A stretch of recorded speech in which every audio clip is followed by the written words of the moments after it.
আসসালামু আলাইকুম ওরহমতুল্লাহ। এসো নাহব শিখি। প্রথম পর্ব। লেখক হলো আবু তাহের মিসবাহ। আত-তরিকু ইলান নাহউই। এসো নাহব শিখি।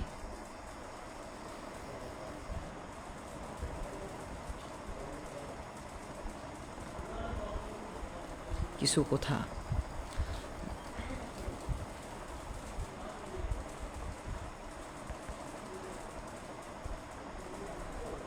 প্রিয় ছাত্র, ইতোপূর্বে তুমি আত-তরিকু ইলাল আরবিয়া বইটি পড়েছ এবং আশা করি ভালোভাবেই পড়েছ। তাই আরবি ভাষার সাথে তোমার মোটামুটি পরিচয় গড়ে উঠেছে। এখন তুমি আরবি ভাষায় লিখতে পারো, বলতে পারো এবং আরবি ভাষা ছোট ছোট বই পড়ে বুঝতে পারো। আলহামদুলিল্লাহ, এটা খুবই আনন্দের কথা। আরবি ভাষা আরও ভালো করে জানার জন্য এবার তুমি আরবি ভাষার নিয়মাবলী পড়বে। সব ভাষারই কিছু কিছু নিয়মকানুন আছে, সেগুলোকে ভাষার ব্যাকরণ বলা হয়। আরবি ভাষার ব্যাকরণ বা নিয়মাবলী খুবই সহজ, সুন্দর ও মজাদার। এ বইটি পড়লেই তুমি সে কথা বুঝতে পারবে। এসো এবার বিসমিল্লা বলে পড়া শুরু করি। আল্লাহ আমাদের সকলকে তৌফিক দান করুন, আমিন। মূল কথা, ভাষার নিয়মাবলীকে ব্যাকরণ বলে। আরবি ভাষার নিয়মাবলীকে আরবি ব্যাকরণ বলে, আরবি ভাষার ব্যাকরণ বলে। আর দরসুল আউয়াল। আরবি ব্যাকরণের দুই ভাগ। আরবি ভাষার ব্যাকরণ বা নিয়মাবলী দুই ভাগে বিভক্ত। প্রথম ভাগের নাম আস-সরফু এবং দ্বিতীয় ভাগের নাম আন-নাহউ। এ বইয়ে আমরা আরবি ভাষার ব্যাকরণ বা নিয়মাবলীর দ্বিতীয় ভাগ নাহউ সম্পর্কে আলোচনা করব। আস-সরফু এর পরিচয় কী, উদ্দেশ্য কী এবং আলোচ্য বিষয় কী, অর্থাৎ কী সম্পর্কে আলোচনা করা হয়। তদ্রূপ আন-নাহউ এর পরিচয় কী, উদ্দেশ্য কী এবং আলোচ্য বিষয় কী। প্রথমে একটি কথা জেনে নিলে বইটি পড়া তোমার জন্য বেশ সহজ হবে। আস-সরফু এর পরিচয়, উদ্দেশ্য ও আলোচ্য বিষয়। আন-নাসরু একটি মাজদার।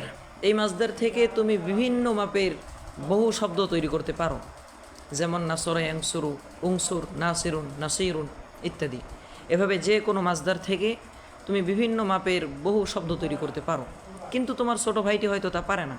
বলো তো তুমি কেন পারো আর সে কেন পারে না? তোমার কিছু নিয়মকানুন জানা আছে যেগুলোর সাহায্যে তুমি মাজদার থেকে বিভিন্ন মাপের শব্দ তৈরি করতে পারো, কিন্তু তোমার ভাইয়ের সে নিয়মগুলো জানা নেই। তাই সে তোমার মতো কোনো মাজদার থেকে বিভিন্ন মাপের শব্দ তৈরি করতে পারে না এবং সেগুলোর অর্থও বুঝে না, তাই না? 1 নম্বর, শব্দগুলো যথাক্রমে ফাআলা, ইয়াফউলু, ইয়াফআলু, ফাইলুন ওয়া ফাইলুন, উফউল, ফাইলুন ওয়া ফাইলুন, এই সমস্ত মাপে তৈরি হয়েছে। আর তরিকু ইলান নাহউই। আবার দেখো, আল কওলু বাবে নাসর এর একটি মাজদার। তোমাকে যদি এই মাজদার থেকে মাজি, মুজরে, আমর বানাতে বলি, তাহলে অবশ্যই তুমি বলবে ক্বালা ইয়াকুলু, ইয়াকুলু, কুল। এই ফেলগুলোর মূল রূপ ছিল ক্বালা ইয়াকুলু, উকুল। এই রূপ পরিবর্তন কেন হলো? সম্ভবত এই প্রশ্নের উত্তর তুমি দিতে পারবে না, কেননা যে সকল নিয়মকানুনের সাহায্যে শব্দগুলোর রূপ পরিবর্তন হয়েছে তা তোমার জানা নেই। শব্দের গঠন ও রূপান্তরের নিয়মকানুনকেই ইলমুস সরফ বলে। আশা করি এবার তুমি সহজেই বুঝতে পারছো যে ইলমুস সরফের উদ্দেশ্য হচ্ছে শব্দের গঠন ও রূপান্তরের ক্ষেত্রে ভুল ভ্রান্তি থেকে রক্ষা করা, আর শব্দের রূপ ও কাঠামো সম্পর্কেই শুধু ইলমুস সরফে আলোচনা করা হয়। মূল কথা, শব্দের গঠন ও রূপান্তরের নিয়মাবলীকে ইলমুস সরফ বলে। 2, শব্দের নির্ভুল গঠন ও রূপান্তর ইলমুস সরফের উদ্দেশ্য। 3, শব্দের গঠন ও রূপান্তর ইলমুস সরফের আলোচ্য বিষয়। আর নাহউ এর পরিচয়, উদ্দেশ্য ও আলোচ্য বিষয়। ও রাশেদ আজ শহরে যাবে। খ, তুমি একজন মেধাবী ছাত্র। এই ছেলেটি রাশেদকে সাহায্য করেছে। তোমাকে যদি উপরের বাক্যগুলোর আরবি জিজ্ঞাসা করি তাহলে অবশ্যই তুমি তা বলতে পারবে, কেননা বিভিন্ন শব্দকে একত্র করে বাক্য গঠনের নিয়মকানুন তোমার জানা আছে এবং কখন কোন শব্দের শেষ অবস্থা কী হবে সে সমস্ত নিয়মও তোমার জানা আছে। অথচ তোমার ছোট ভাইটি উপরের বাক্যগুলোর আরবি বলতে পারবে না, কেননা বিভিন্ন শব্দকে যুক্ত ও বিন্যস্ত করার নিয়ম তার জানা নেই। বিভিন্ন শব্দকে যুক্ত ও বিন্যস্ত করার নিয়ম কানুনই হলো ইলমুন নাহু। আশা করি এবার তুমি সহজেই ইলমুন নাহু এর উদ্দেশ্য বুঝতে পেরেছ, অর্থাৎ বাক্য গঠনের ভুল ভ্রান্তি থেকে রক্ষা করাই ইলমুন নাহু এর উদ্দেশ্য। আত-তরিকু ইলান নাহউই। একথাও নিশ্চয়ই বুঝতে পেরেছ যে বাক্য এবং বাক্যস্থ শব্দগুলোর শেষ অবস্থা ইলমুন নাহু এর আলোচ্য বিষয়, অর্থাৎ বাক্যস্থ শব্দগুলোর শেষ অবস্থা কী হবে সেটাই এখানে আলোচনা করা হয়। মূল কথা, বিভিন্ন শব্দকে যুক্ত ও বিন্যস্ত করার নিয়মাবলীকে ইলমুন নাহু বলে। 2 নির্ভুল বাক্য গঠন ইলমুন নাহু এর উদ্দেশ্য। 3 এই 3 বাক্য এবং বাক্যস্থ শব্দের শেষ অবস্থা ইলমুন নাহু এর আলোচ্য বিষয়। আচ্ছা, অনুশীলনী শূন্যস্থান পূরণ করো। ক নাম্বারের এখানে ড্যাশ আছে, আমরা উত্তরগুলো বলে দিচ্ছি। যে শব্দের গঠন ও রূপান্তরের নিয়মাবলীকে সরফ ইলমুস সরফ বলে। শব্দকে যুক্ত ও বিন্যস্ত করার শব্দকে যুক্ত ও বিন্যস্ত করার নিয়মাবলীকে ইলমুন নাহু বলে। নির্ভুল বাক্য গঠন ইলমুন নাহু এর উদ্দেশ্য।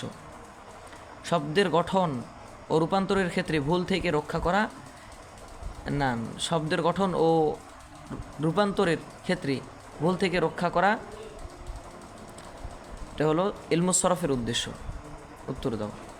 প্রশ্ন ক, ব্যাকরণ কাকে বলে? উত্তর, ভাষার নিয়মাবলীকে ব্যাকরণ বলে।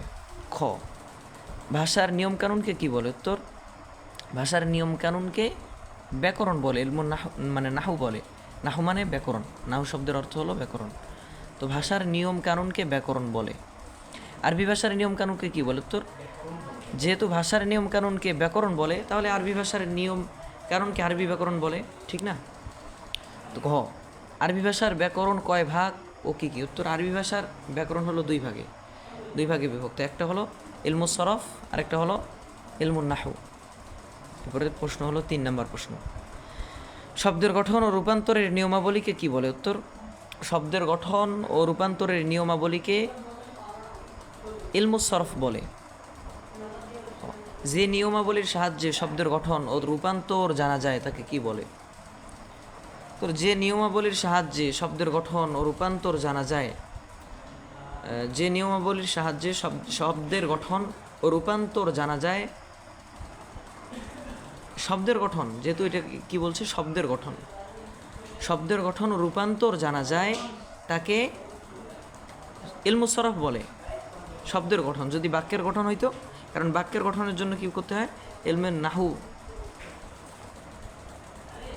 নাহুর প্রয়োজন হয় বাক্য গঠন করতে হলে। তো এখানে প্রশ্ন কি বলছে, যে নিয়মাবলীর সাহায্যে শব্দের গঠন ও রূপান্তর জানা যায় তাকে কি বলে? যে নিয়মাবলীর সাহায্যে শব্দের গঠন ও রূপান্তর জানা যায় তাকে ইলমুস সরফ বলে। এরপরে গ, ইলমুস সরফ কাকে বলে? উত্তর, বিভিন্ন শব্দকে যুক্ত ও বিন্যস্ত করার বিভিন্ন না এটা ভুল হয়েছে। শব্দের গঠন, শব্দের নির্ভুল গঠন ও রূপান্তরের নিয়মাবলীকে ইলমুস সরফ বলে। ঘ, ইলমুস সরফের পরিচয় বলো। ইলমুস সরফের পরিচয়, যেমন ইলমুস সরফ হলো আরবি ভাষা শেখার প্রথম ধাপ, বা আরবি ব্যাকরণ শেখার জন্য এটা হলো আরবি ব্যাকরণের একটা অংশ। শব্দকে গঠন করতে হলে ইলমুস সরফের প্রয়োজন হয়। শব্দকে নির্ভুল গঠন ও শব্দকে রূপান্তর করার জন্য ইলমুস সরফের প্রয়োজন। এটাই হলো ইলমুস সরফের পরিচয়। এরপরে ইলমুন নাহু এর পরিচয় দাও। ইলমুন নাহু হলো আরবি ব্যাকরণের জ্ঞান, বা বিভিন্ন বাক্যকে কীভাবে নির্ভুলভাবে আমরা পড়তে পারবো, বা নির্ভুল অর্থ বের করতে পারবো এবং নির্ভুলভাবে অর্থ করতে পারবো, এটাকে কিভাবে করব তার জন্য ইলমুন নাহু বলে। ইলমুন নাহু কাকে বলে? উত্তর, বিভিন্ন শব্দকে যুক্ত ও বিন্যস্ত করার নিয়মাবলীকে ইলমুন নাহু বলে। একটা কোশ্চেন আর গ, শব্দ যোগ ও শব্দ বিন্যাসের নিয়মাবলীকে কি বলে? উত্তর, শব্দ যোগ ও শব্দ বিন্যাসের নিয়মাবলীকে শব্দ যোগ ও শব্দ বিন্যাসের নিয়মাবলীকে কি বলে? উত্তর, শব্দ যোগ ও শব্দ বিন্যাসের নিয়মাবলীকে ইলমুন নাহু বলে। মানে যেমন বিভিন্ন শব্দকে যোগ করা এবং শব্দ বিন্যাসের নিয়মাবলীকে ইলমুন নাহু বলে। ও যে নিয়মাবলীর সাহায্যে বিভিন্ন শব্দকে যুক্ত ও বিন্যস্ত করা যায় তাকে কি বলে? যে নিয়মাবলীর সাহায্যে বিভিন্ন শব্দকে যুক্ত ও বিন্যস্ত করা যায় তাকে কি বলে? হ্যাঁ, যে নিয়মাবলীর সাহায্যে বিভিন্ন শব্দকে যুক্ত ও বিন্যস্ত করা যায় তাকে ইলমুন নাহু বলে। উত্তর, যে নিয়মকানুনের সাহায্যে বিভিন্ন শব্দকে একত্র করে বাক্য গঠন করা যায় তাকে কি বলে? এটাই, যে নিয়মকানুনের সাহায্যে বিভিন্ন শব্দকে বলছে, দেখছেন, যদি শব্দকে একত্র করে বাক্য গঠন করা যায় তাকে কি বলে? এই প্রশ্ন যদি করা হয় তাহলে এটা কি হবে? তাহলে এটা হবে ইলমুন নাহু বলে। কারণ নাহুর উদ্দেশ্য হলো যে বাক্য গঠন করা, কিভাবে আমরা বাক্য নির্ভুলভাবে গঠন করতে পারবো। আর সরফের উদ্দেশ্য হলো কিভাবে আমরা শব্দগুলোকে সঠিকভাবে রূপান্তর করতে পারবো ও নির্ভুল শব্দ গঠন করতে পারবো। এটা হলো সরফের উদ্দেশ্য। আচ্ছা, আমরা পরের প্রশ্নে যাই। যে নিয়মাবলীর সাহায্যে বাক্যস্থ শব্দের শেষ অবস্থা জানা যায় তাকে কি বলে? যে নিয়মাবলীর সাহায্যে বাক্যস্থ শব্দের শেষ অবস্থা জানা যায় তাকে ইলমুন নাহু বলে। আচ্ছা, 5 নম্বর প্রশ্ন। ইলমুন নাহু এর নিয়মাবলী দ্বারা কি জানা যায়? ইলমুন নাহু এর নিয়মাবলী দ্বারা কি জানা যায়? উত্তর, ইলমুন নাহু এর নিয়মাবলী দ্বারা আমরা আরবি কিভাবে আমরা বাক্য গঠন করব এবং কিভাবে শব্দকে যুক্ত ও বিন্যস্ত করব এগুলোই জানা যায়। কিভাবে বাক্যটা শুদ্ধ হবে এটাই জানা যায়। তারপর ইলমুস সরফের নিয়মাবলী দ্বারা কি জানা যায়? ইলমুস সরফ দ্বারা আমরা ইলমুস সরফের মাধ্যমে আমরা শব্দকে গঠন করতে পারি, নির্ভুলভাবে গঠন করতে পারি। এরপর শব্দকে রূপান্তর করতে পারি, যেমন ফাআলা ফাআলা ফাআলু এরকম। তারপরে গ, ইলমুস সরফ দ্বারা দুটি জিনিস জানা যায়, সেগুলো কী কী? উত্তর, ইলমুস সরফ দ্বারা দুটি জিনিস জানা যায়। এর মধ্যে একটা হলো যে ইলমুস সরফ দ্বারা নির্ভুল বাক্য গঠন, মানে শব্দ গঠন করা যায়, বাক্য না। বাক্য হলো এটা নাহুর জন্য। আর ইলমুস সরফ হলো যে আমরা বিভিন্ন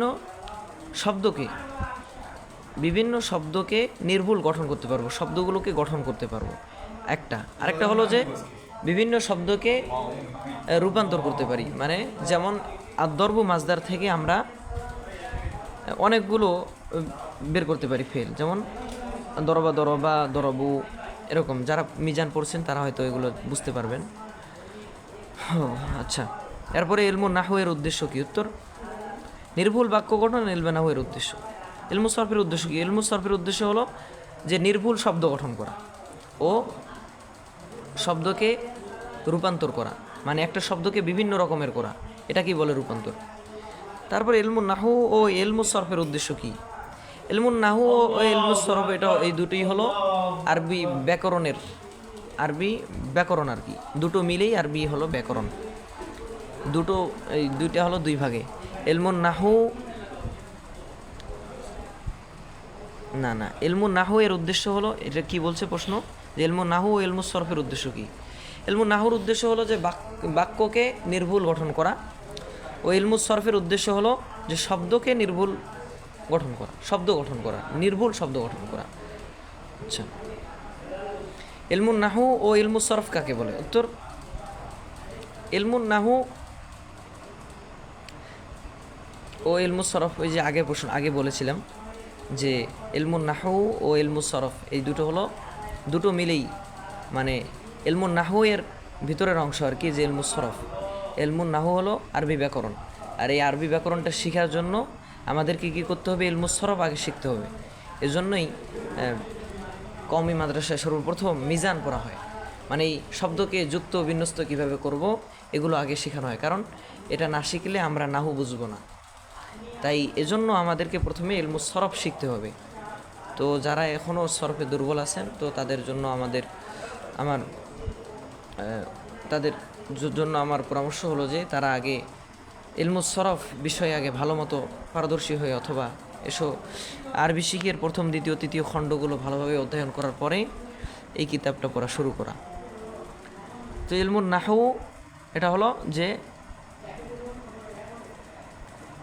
শব্দকে আমরা বাক্যকে কিভাবে, ইলমুন নাহু দ্বারা আমরা বাক্যকে কিভাবে, ইলমুন নাহু আরবি নিয়মাবলী, আরবি ব্যাকরণ বা আরবি ভাষার নিয়মাবলী, কিভাবে আমরা সব বাক্যকে সুন্দরভাবে গঠন করব, একদম নির্ভুল অর্থ কিভাবে বাক্য থেকে আমরা বের করব, এটা হলো ইলমুন নাহু, এটাকে বলে ইলমুন নাহু।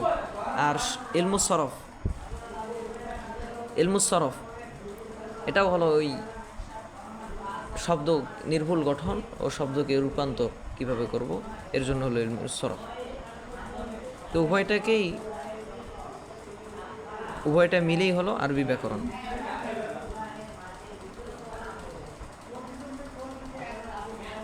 তো তো প্রশ্নের উত্তর এভাবে হবে যে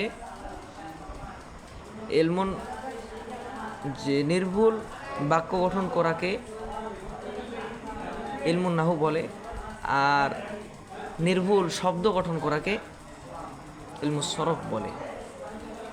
নির্ভুল বাক্য গঠন ও বাক্যের শেষ অবস্থা কিভাবে পরিবর্তন হয়, এগুলোকে ইলমুন নাহু বলে, ও শব্দের নির্ভুল গঠন ও রূপান্তরকে ইলমুস সরফ বলে। তো আজকে এখানেই শেষ করতেছি। তো আগামীতে আমরা আদ-দরসুস সানি লফজ ও তার প্রকার থেকে এখান থেকে শুরু করব ইনশাআল্লাহ।